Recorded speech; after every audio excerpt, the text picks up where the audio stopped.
Why do you think? Because if we enjoyed free entry into other European countries for 10 years, and it's now time to think, okay, let's also benefit from you. What do you think is wrong in that kind of situation? Well, that's life. If you have free lunch and you want to keep having free lunch, now somebody says, sorry, you can't have it anymore. It would be nice if you can have free lunch forever and your children and your great-grandchildren continue to have free lunch. But in the real world, it's not going to happen. Because you get what you negotiate, really. It's not, it's not as if you just get it. So the real step forward is to go into very detailed negotiation and say to Europe, we understand where you are coming from. We want this. We want to give some access. How do we phase the access over the next 5 years, over the next 10 years? Why we put certain things in place? For example, in Nigeria, we can clearly say we need, say, 2 or 3 years to put our power sector in good shape so that we can compete. So over the next 5 years, the EPA should recognize that, give us a break the next 2 or 3 years. The reason why we deserve a break is that we have taken the important steps. We have privatized power. We are on the way to building a good power infrastructure. If we hadn't done that, we will not have any voice to speak to Europe, to say, give us 10 years to turn around our power industry. But we have a credible position now that give us 2 years, and we can say, okay, anything related to power, you can open up. Give us another 1 year, for example. Let's sort out our rice sufficiency program. And sure, by the time we are self-sufficient in rice, if Malaysia or India still wants to bring rice into Nigeria, we will compete. Because we have, for example, if you want to bring cement to Nigeria today, no problem. we can match anybody's cement for cement. So that is where the negotiation should be going. To say, let's go into specifics. We need a little break here and there, but in principle, it's quid pro quo. What I give you, you should also, be the other way.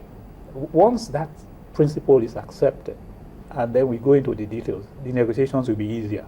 But if you just take a blanket position, no, we don't agree, your things cannot come here, but my things can go to your country, then you can't negotiate. Now, Obiora, what do you think are the concerns of Nigerian government or those Ministry of Industry, Trade and Investment, which I think will be involved in this kind of thing?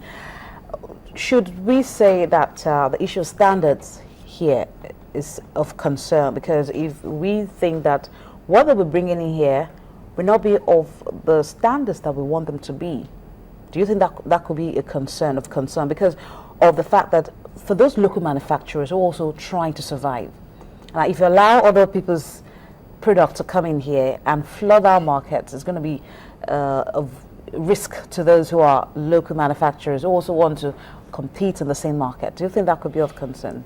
I don't think it's standard of what they bring in. If you listen to what Gabe said, the truth is that lack of competitiveness is our challenge.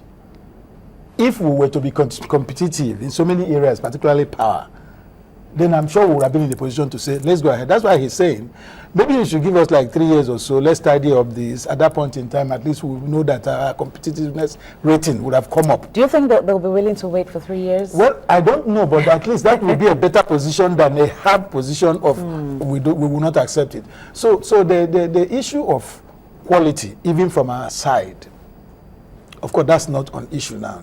The quality of what comes in from them, I'm not sure that we're afraid of the quality. The point that the government is saying is local industries that are practically almost non-existent.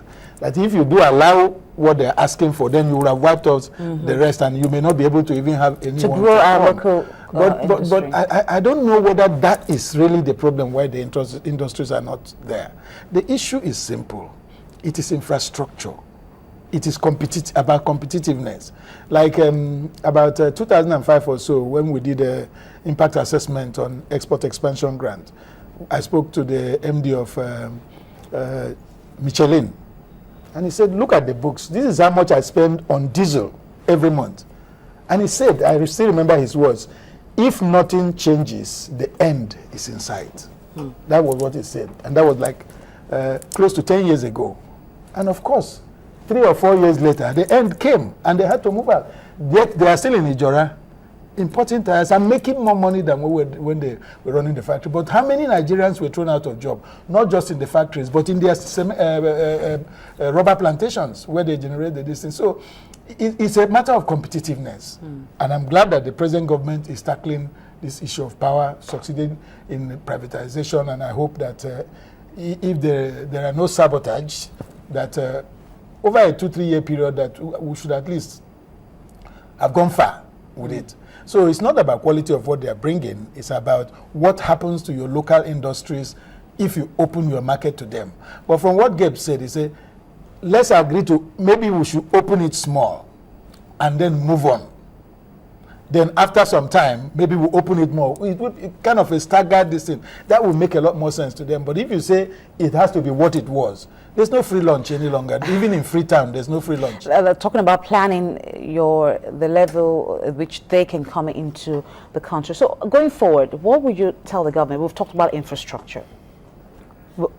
Gabriel, what would you tell the Ministry of Industry, Trade and Investment, and also the federal government, of course, as representative of the federal government? The truth is they have all the answers. So why aren't we doing it? What is missing is the distance between knowing what to do and taking the step to do what you need to do. That's really what is missing. In some government agencies, particularly Ministry of Agriculture, they have shown that you can do what you know you need to do and get the results. You are seeing it in Ministry of Agriculture. You are seeing some of that in investment, trade and investment. In this whole trade relations thing, certain specifics have been mentioned. It takes a few $1 million to have professional commercial attaches, not run-of-the-mill diplomats. A commercial attache, or a commercial office, is a professional office. Just like a military attache, you don't get a civilian, somebody who is not trained in the military arts, to man a military attache. You have a commercial professional. In all the embassies? No, an expert in international trade in some strategic areas, West Africa, North Africa, Western Europe, Eastern Europe, North America, South America. These people have deep knowledge of international trade. They have a mastery of the local languages, Spanish, German, French, whatever. And they can interact day-to-day basis with the big businesses, small businesses who want to do business with Nigeria. The money you will spend to spend all those commercial attaches is a few millions compared to what we spend, running around on trade missions. So that's something specific you can do. It's up to the federal government to say, now we want to do what we know we need to do. It's not to tell them new things, really. Okay, any other thing, Obiora? Yeah, I think he just said it all. He mentioned political will at the beginning of this discussion, and I think that is what is important. You have very knowledgeable people in government. But the line is actually, like he said, in knowing what to do and then taking the action, doing it. That is it. So let us do what we need to do. He mentioned one. The other one is policies. Writing beautiful papers is not the issue. That's why at times when I hear about GDP, you look at the GDP, you look at the life of the people, you start looking for a relationship. Gabe is an economist, he probably understands that. So we need action. We need action. We used to have 3 centers in Cote d'Ivoire, I think Belgium, and New York. But somewhere along the line, we shut them down. We shut them down. I don't know the reason. So maybe we cannot start with commercial attaches in all embassies, but at least, like he said, strategic locations. Okay, and I hope that now that we're very close to the elections, something will be done quickly before then. Thank you, gentlemen. We have to close at this point. Thank you, Gabriel Adausa, the CEO of UHY Margin Co., an economist, and also Obiora Madu, the Chairman, Export Group at the Lagos Chamber of Commerce and Industry. Thank you, gentlemen, for coming on the program. And that will be it here on Business Morning. I want to thank everyone out there for taking out time to watch. We do appreciate your time with us as well on the show. I am Bolaji Akinwale.